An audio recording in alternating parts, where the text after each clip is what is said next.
je vais commencer par préparer mon biais de façon à le plier en deux, mais à avoir un côté qui soit environ 2 mm plus petit que l'autre. Ensuite, je vais le déplier, je vais prendre le plus petit côté que je vais positionner sur l'endroit de la marge de couture à ganser.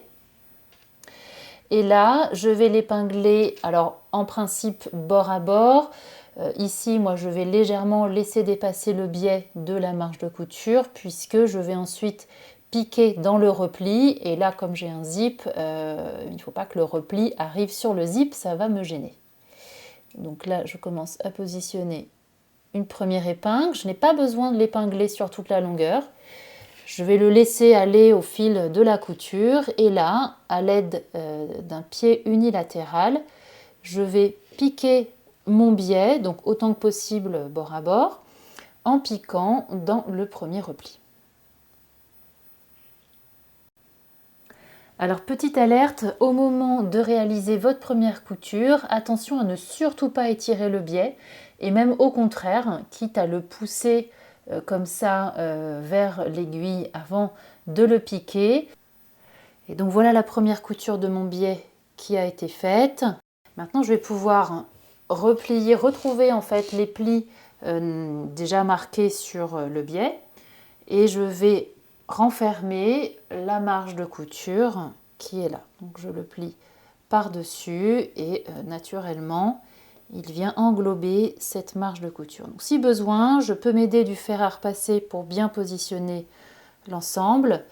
Je peux pourquoi pas mettre quelques épingles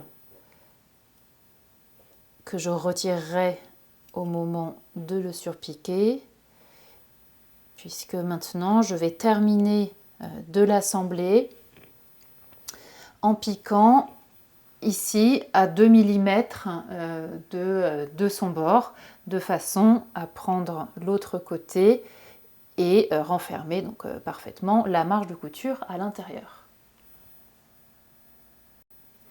Et donc voilà la deuxième couture qui a été faite, donc qui permet de fixer le biais en place et d'assurer une finition parfaitement propre sur cette marge de couture. Alors à noter simplement que en principe mon biais aurait dû être un peu plus étroit. Là j'ai un biais de 20 pour une marge de couture de 1.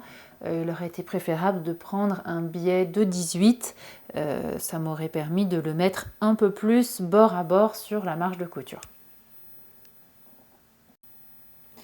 Donc voilà ce que ça donne une fois que mes deux marges de couture sont gancées. Donc ça donne un résultat très joli, je trouve, et très propre.